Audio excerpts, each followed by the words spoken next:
NAACP Michigan State Conference for this Youth Empowerment Luncheon, and of course the 79th Annual Convention.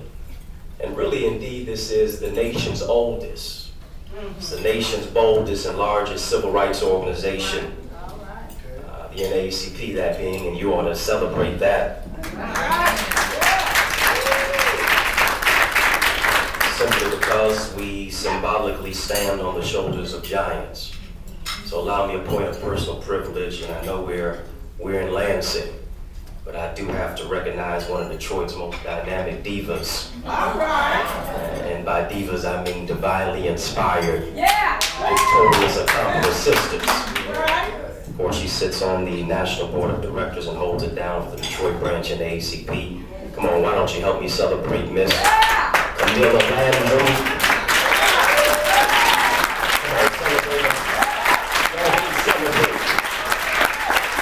Don't hate, congratulations.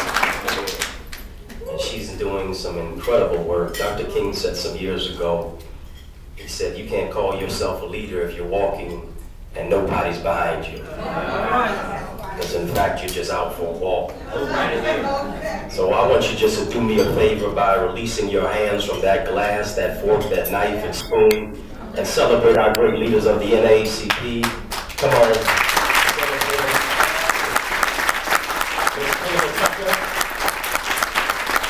Yes. Of course, all these great individuals on this rostrum. Brother Hester Wheeler, I see you. Always here, holds it down for Detroit and every place else. Of course, my brother from another mother, Brother Donnell White, and his mama, his dear mother, Miss White. That's all right. If we need more love, it starts with us. Of course, my brother as well, Brother David Wiggins, who's now in sunny Palm Beach, Florida. But I remember him all the way back at Eastern. He'd been A1 from day one. Always fighting. And of course, I cannot go without acknowledging my dear mother who is here, Dr. Janice Connor. Just stand up.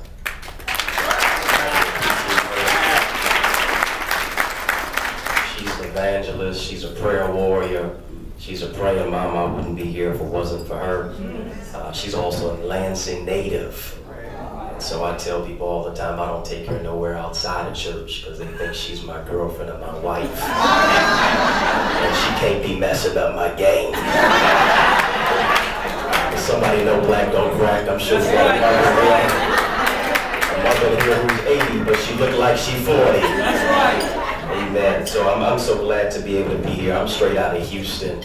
I'm straight up off a plane, getting in today. So please pray my strength. I pray against jet lag, will you please? Because if there's ever a time that we have to have the energy, this is the time is now. And I know it's a proper etiquette for you to use your elbows at the table, but just to break protocol real quickly, why don't you just nudge your neighbor, and as you're nudging them, just tell them how much they owe you for allowing them to sit next to you. You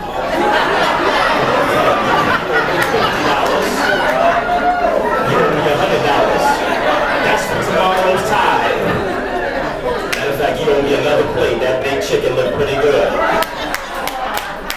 I told Brother Will I can't eat just yet, but I do intend on feeding you today. So, and the reason I say that is because you're sitting next to a gift.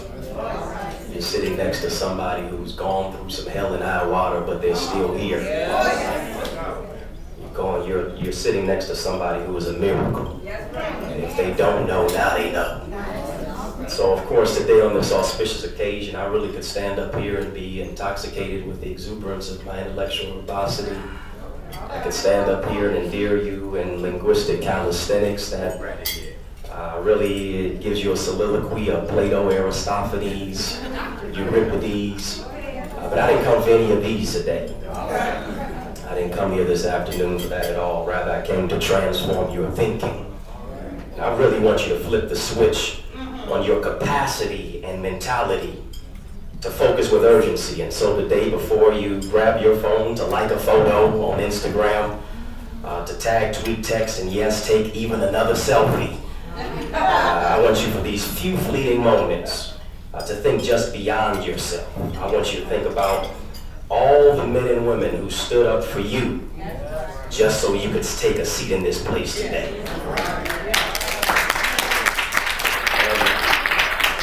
Really, at this 79th annual convention, we owe it to them to strategize, organize, and mobilize an action plan for what the next 79 years looks like for the NAACP. Yes. I don't know about you, but we have to do more than pass down a Gucci belt, some Jordans and red bottom heels, and jeans to the next generation.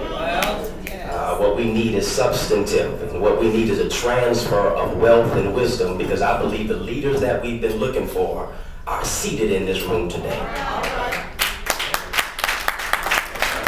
In so doing, I'd like to illuminate your theme, pursuing liberty in the face of injustice. I just ask your neighbor, is there any fight left in you? Is there any fight left in you? Tell them these words by way of subject matter. Tell them by any means necessary.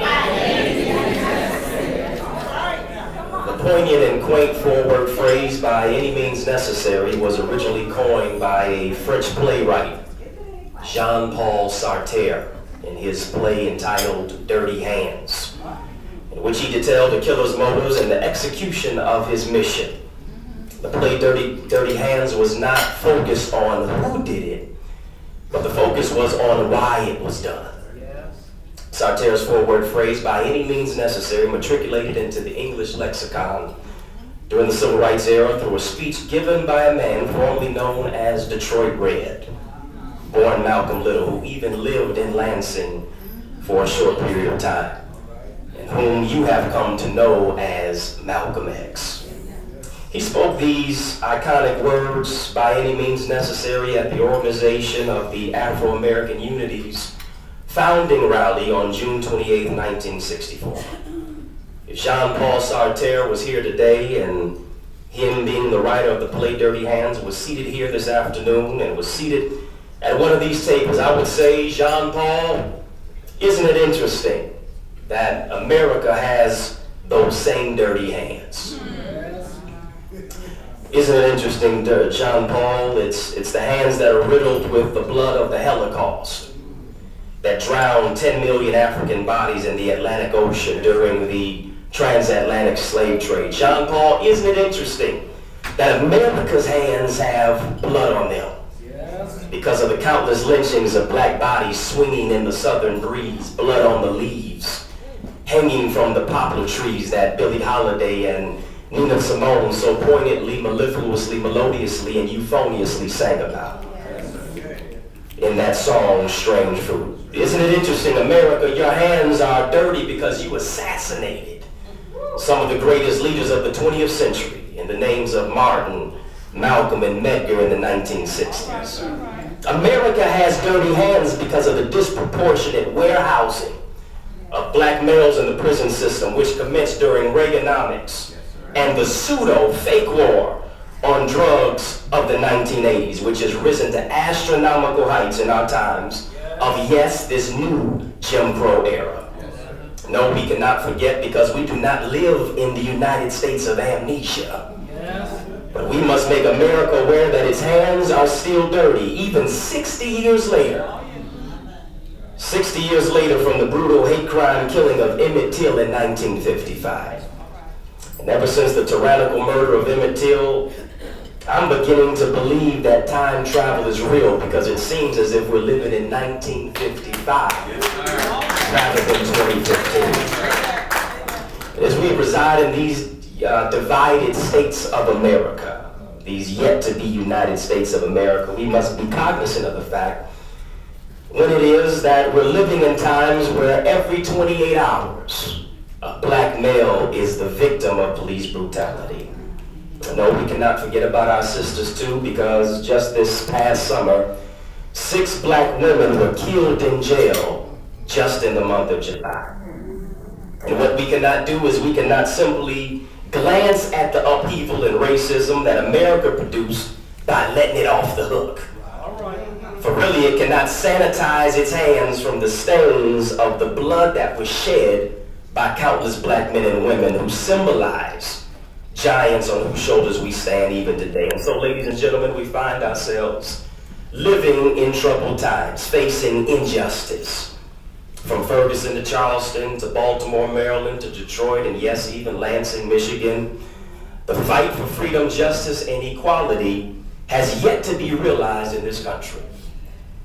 But it takes big thinkers to take small steps in order to create big change. Oliver Wendell Holmes, a noted author and physician, declared, "A mind stretched by new ideas never returns to its original dimension." When it is that you begin to stretch your mind and build your faith, then the parameters of your life exponentially increase and expand as a result. I got news for you, and that is you can't graduate to the next level in life if you're just thinking small and surrounding yourself with small-minded people. You got to understand that yes, it's levels to this. Somebody gonna get it, meet me, I'm gonna stay charged up. You got to understand it's levels to this, because you can never expect people with limited thinking to understand your unlimited dreams.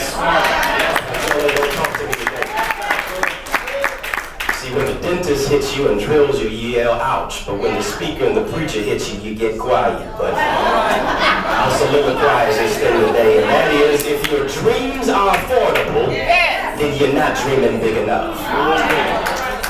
We come from individuals, men and women, who are big dreamers, who are big thinkers. So that's why we can gather in big places to do big things. You can't stretch to the next level if you're stifled by the opinions of other people. All right. Malcolm X declared, if you can't handle criticism, then you're surely not ready for success. Why? Because my haters are my elevators. Your haters are your escalators, and God will use your enemies as a footstool. Your enemies prepare your plate. Yes, you have to recognize and realize that there will be critics, cynics, naysayers, and haters, but you have to use them as elevators to get to the next level.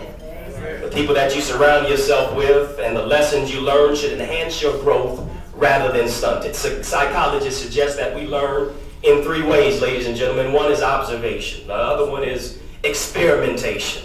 And thirdly is maturation. There are some things you learn by watching through observation. There are some things you learn by doing by way of experimentation. And then there are lessons that are forged through the pain of growing through, that can only be fostered through the definition of experience through maturation. See, some people only know it by information, but others know it by revelation. Because they had to grow through some things. In this life, you can't take no anesthetic because life is going to have pain associated with it. We have to endure the pain of growth. We can't numb ourselves and wake up as if life has just kept us unconscious to find out that all of our problems are solved. The lessons of life cause us to endure the process and the pain of maturational and self-development. And really, the life of our sainted ancestors tells us that there are some lessons in the valley that you can't learn on the mountaintop. You must remember everything you learned in the valley on your climb to the mountaintop, because if you don't, you'll be right back in that same valley until you learn your lesson.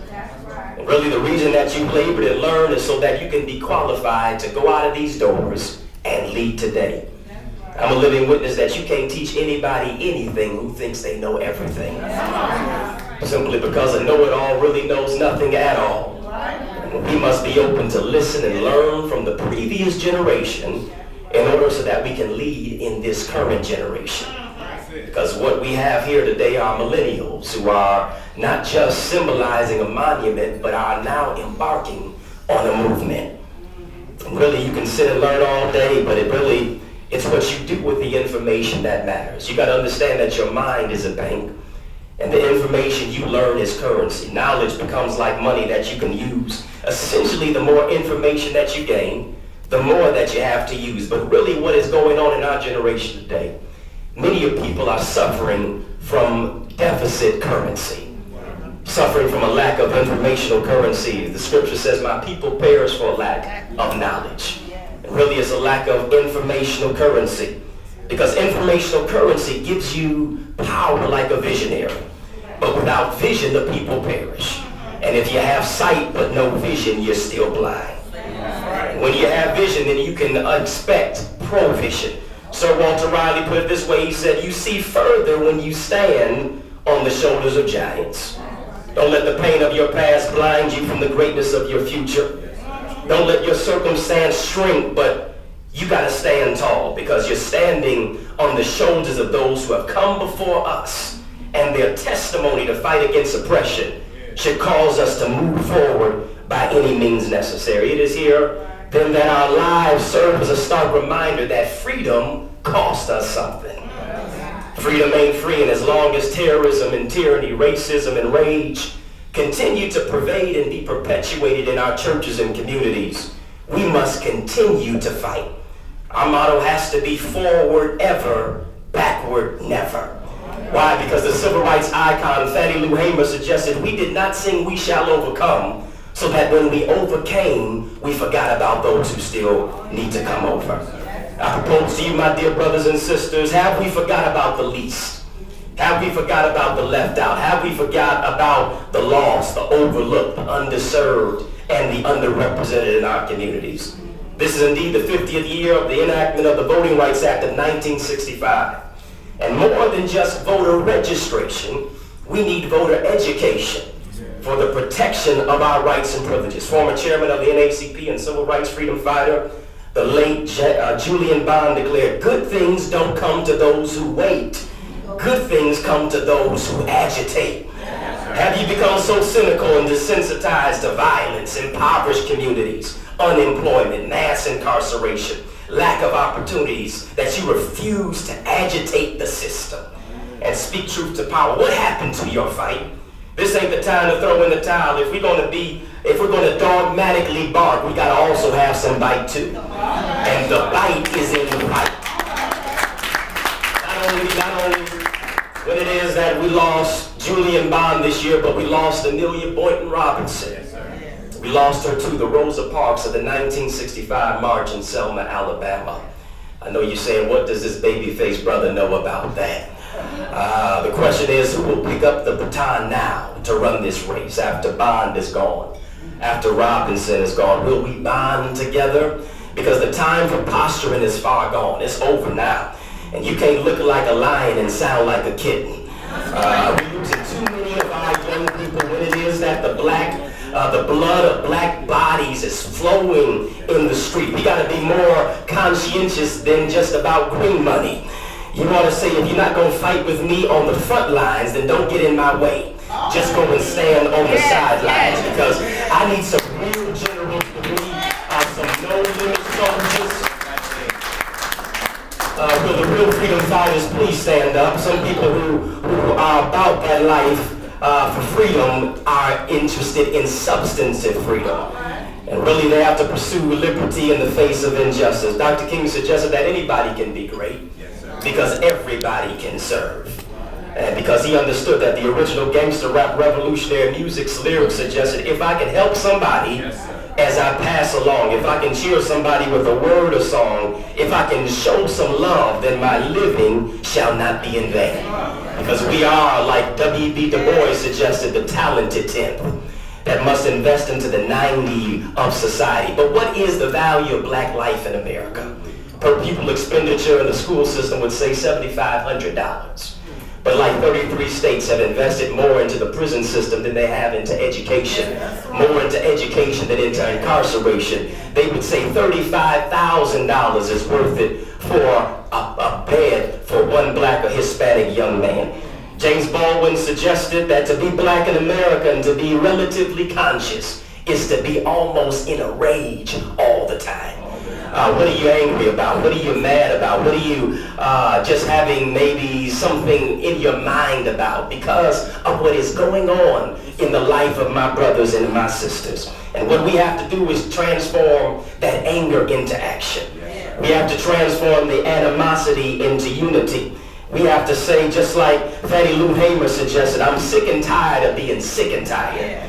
When will we get tired and upset enough to get off our duff and disrupt this preschool to prison pipeline? Maybe we do need to vote for Kanye in 2020. I'm gonna leave that thing alone. He had the nerve to speak out and said they're closing our schools, but the prisons are still open. And the black community, we're often like fingers rather than like a fist. We're divided rather than united. We're just poking at the problem. I get ready to hasten to my close, I'm understanding that we have to do it better.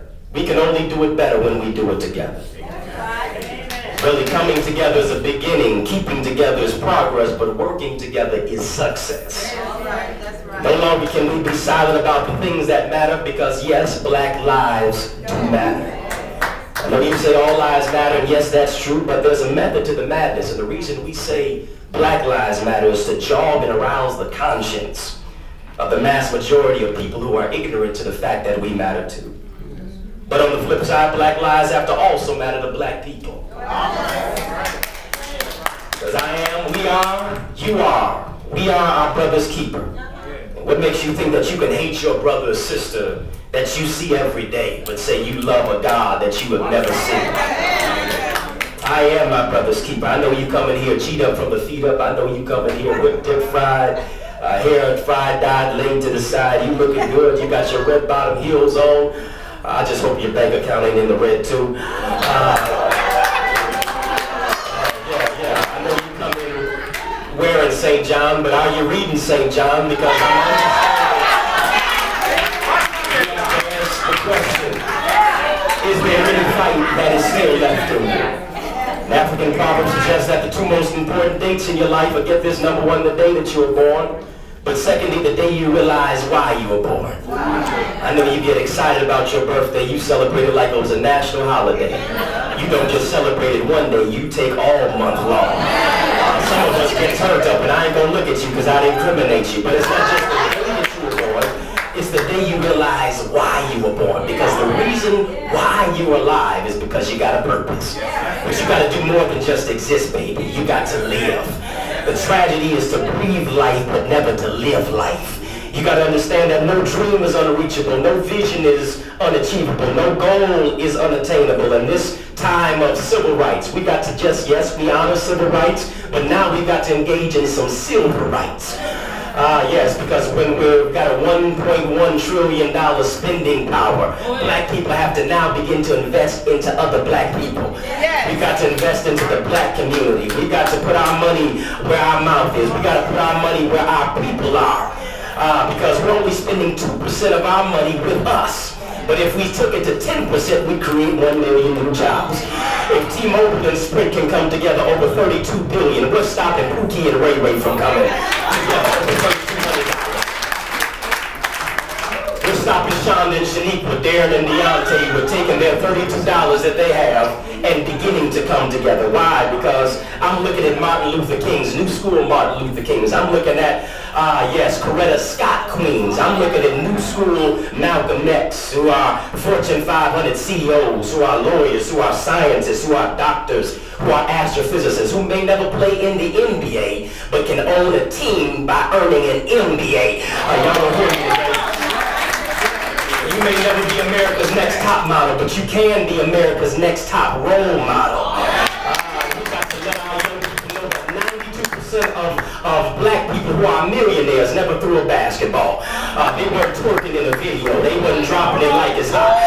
They weren't running a football down the field. They didn't shoot a ball through a hoop. But guess what? They innovated. They created. They developed a new black bottom.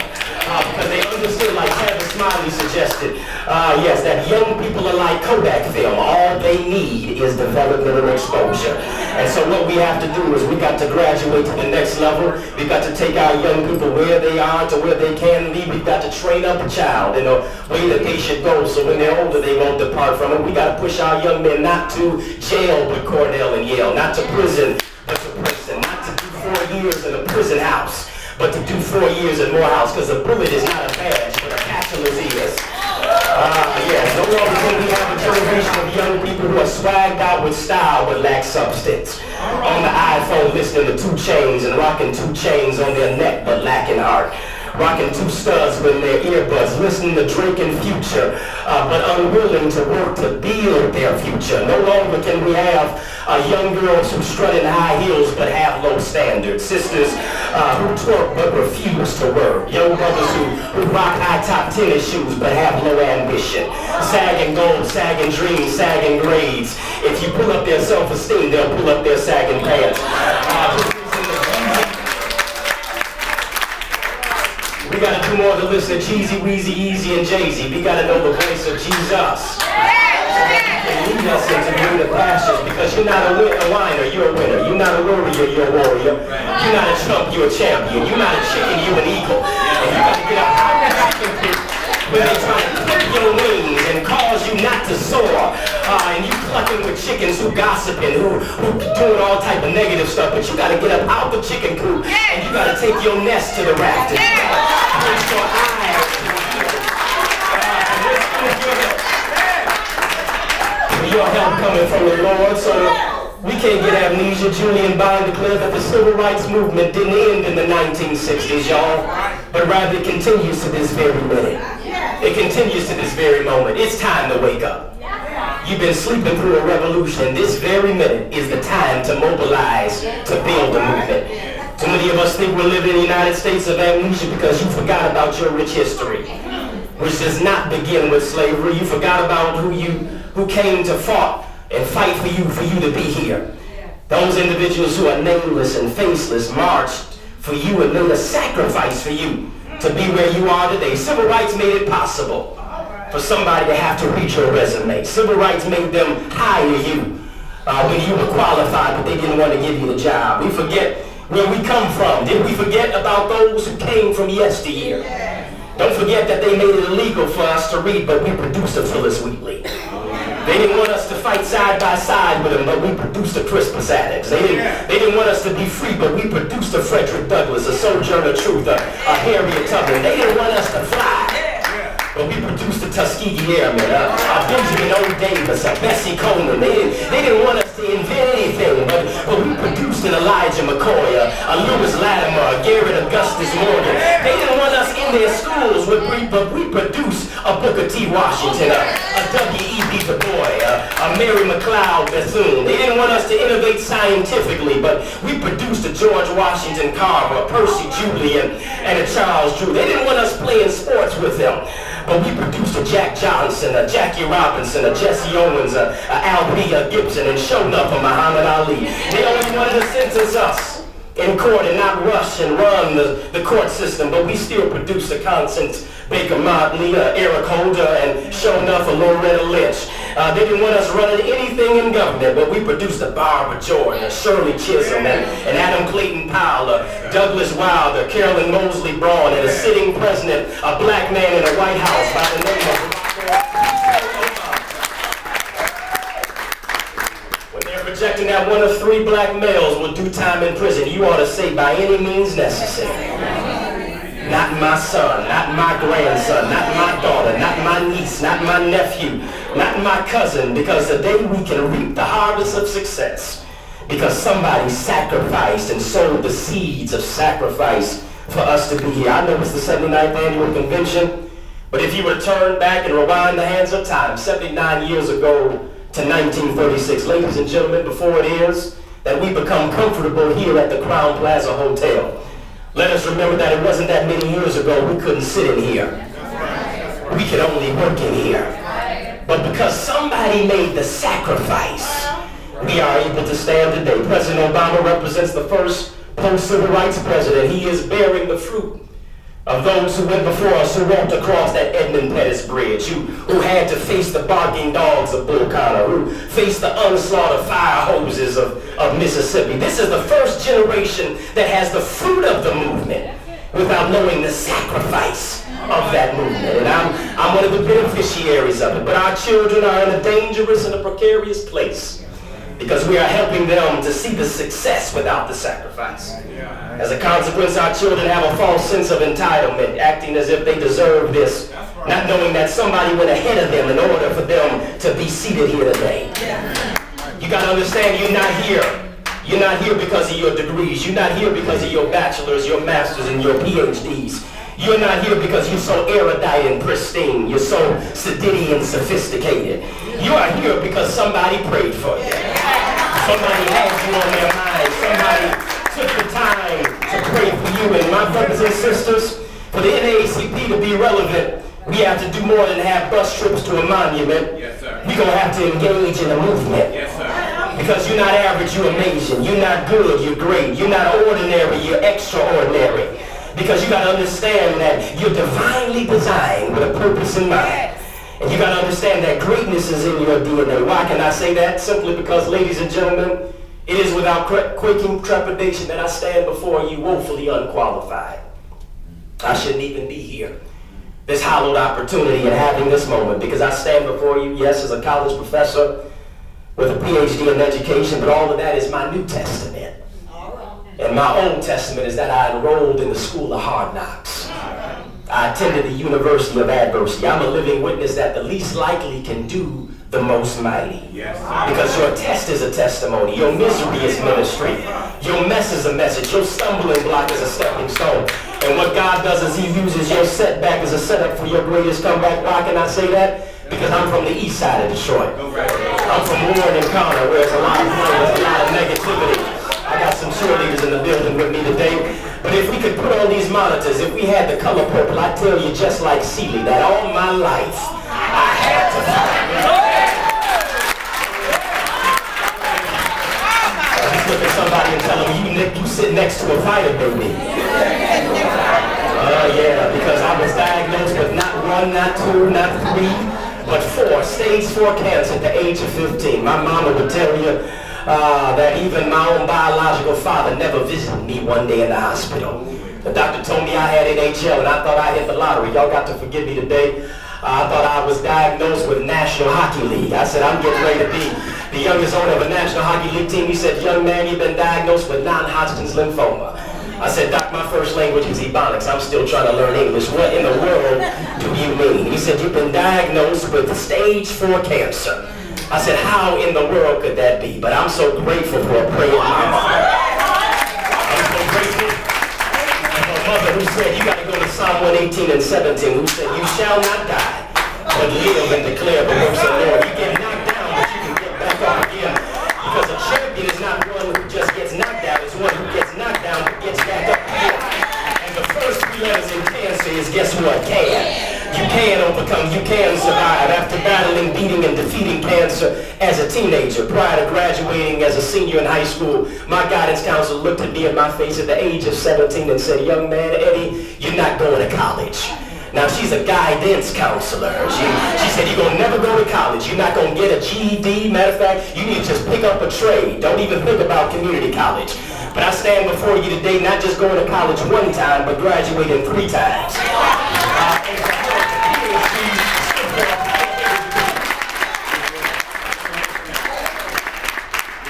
You understand that I still stand on the shoulders of giants, and what I'm looking at in this building today are people who are African American. You break that word down, the last 4 letters in African and the last 4 letters in American spells what, y'all? Not just can, but I can. Who told you what you can't do? Who told you what you can't overcome? Who told you what you can't become? The book of Amos says, let justice roll down like waters, righteousness like a mighty stream. And the book of Micah tells us to do justice, to love kindness, to love mercy, and to walk humbly before your God. You got to delete the letter T from the word can't and turn it into what you can do. Nelson Mandela didn't become president till 75, but he said that every impossible is I'm possible. You got to look at the impossible and move from impossible to I'm possible, because it always looks impossible until it's done. We become so spoiled to where we think we're here because of an ACT or SAT score, because of our HBCU, because of our Ivy League school. Your good looks and your charm didn't get you here, baby. Your Greek letter organization didn't get you here, baby. I'm not an alpha man, I'm just an alpha male. You find me. You're not here because you're so smart and you halfway cute. But you got to understand that you come from individuals who stand where you have been standing, who are seated where you've been seated, to now move you to a place of greatness. So in NAACP, I charge you today, as I hasten to my close, as I get ready to shut down, as I get ready to sign off, as I get ready to log off, we got to be relentless. We've got to be radical. We've got to be revolutionary. We've got to be resilient and keep fighting by any means necessary. I'm out of time, but I'm not out of truth. Before I take my seat, I just want to let you know that you got to go for it, because greatness flows through your DNA. Because you come from Queens and you come from Queens. You come from kings and you come from queens. So mount up with wings as an eagle. The radical roar of Malcolm X screams by any means necessary. The dream of Dr. King lives through you. The vision of Dr. Carter G. Woodson is deep in your soul, illuminating your visual acuity. Frederick Douglass, Medgar Evers, invent like George Washington Carver. Reinvent like Fannie Lou Hamer, Rosa Parks, Barbara Jordan. Turn pain into poetry like Maya Angelou. Knock out oppression like Muhammad Ali. Hit a home run and break barriers like Jackie Robinson. Pick up the baton like Jesse Owens and begin to run with patience. Look at the clock and recognize it's your time like Benjamin Banneker. Let your ideas be the light bulb ignited by the filament of a Lewis Latimer. Your modern day Marcus Garvey, Nelson Mandela, W.E.B. Du Bois, Booker T. Washington, Stokely Carmichael. You come from kings and you sure enough come from queens. Be the rose that grows through concrete.